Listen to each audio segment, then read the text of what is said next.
Hi, this is Nightfireox here. Today we are going to be recapping Evankhell's Hell. If you haven't already, please support the official release of Tower of God. Now let's get into it.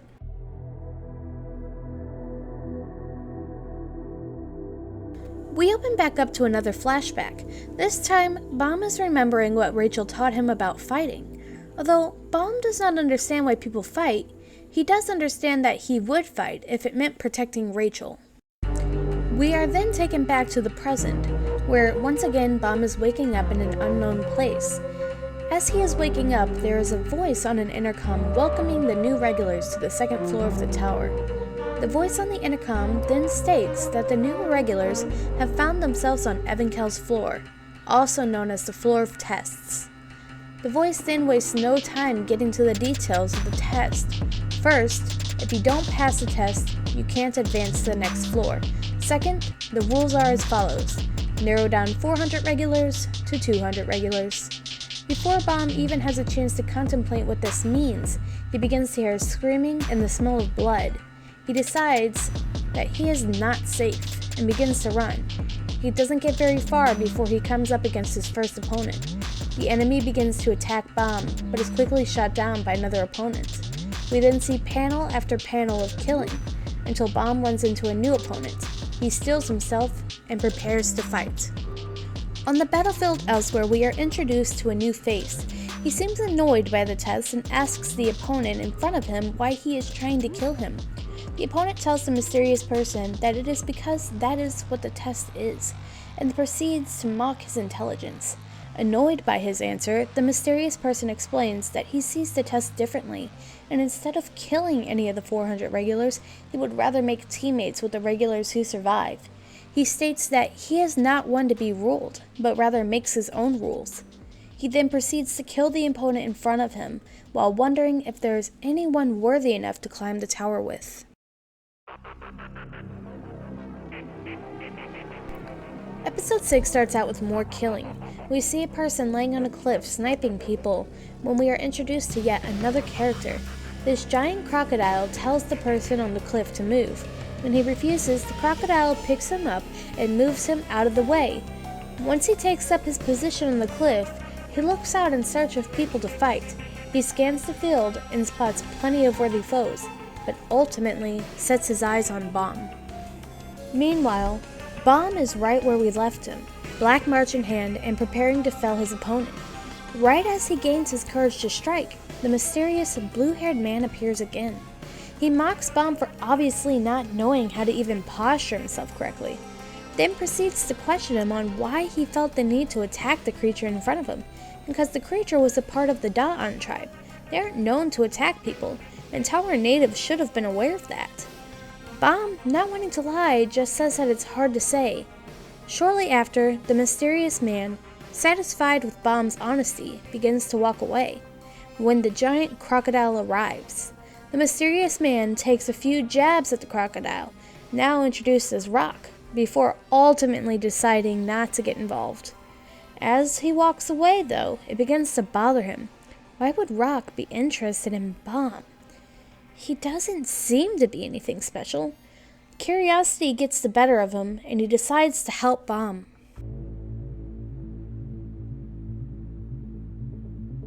The next episode starts out with us, yet again, being introduced to more regulars. Immediately, another fight breaks out between them. These two new regulars are not ordinary, though. They seem to be much more skilled in combat than the fights we've seen thus far. We cut back to Baum, the mysterious blue-haired man, and Rock. The blue-haired man and Baum seem to have escaped Rock for now.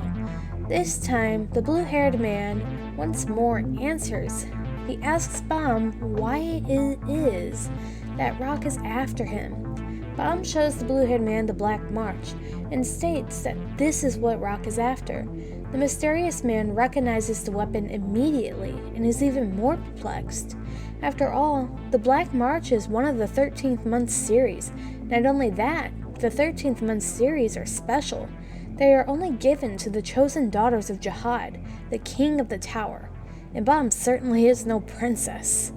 After pressing more and more about who Baum is, and Baum staying silent, he gives up asking any more questions and decides to make Bomb part of his team. It is then that we finally learn his name, Kun Aguero Agnes. We then see some more of the regulars from earlier. They are still in the heat of battle, and it seems neither is relenting.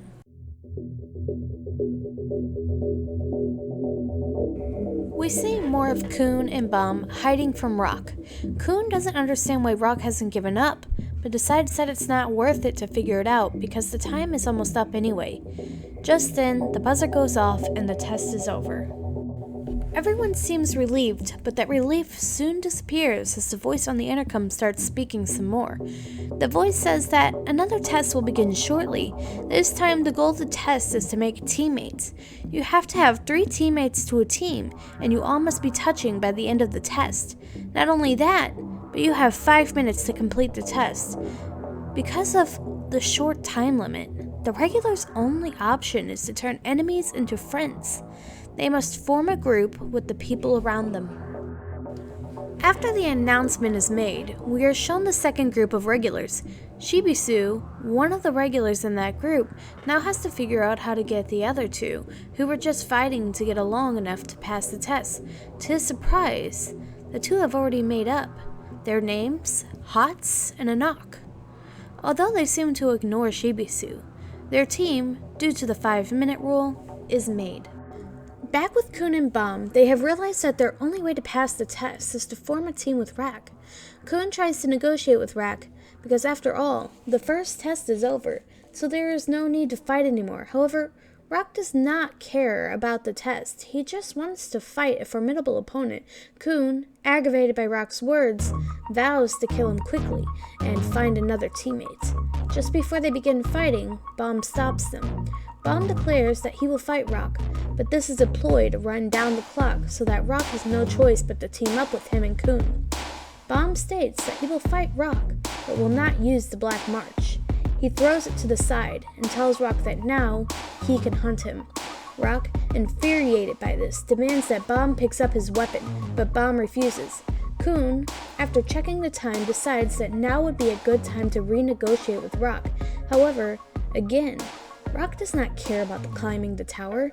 He only cares about meeting strong opponents. Then, out of anger, he strikes Kun and begins to fight.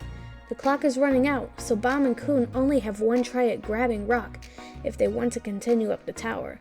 A fight ensues, but in the end, Bomb and Kun are successful, and with that, Evankhell's hell is complete. Hi y'all, thanks so much for watching. Please like and subscribe, and I'll see you all next time.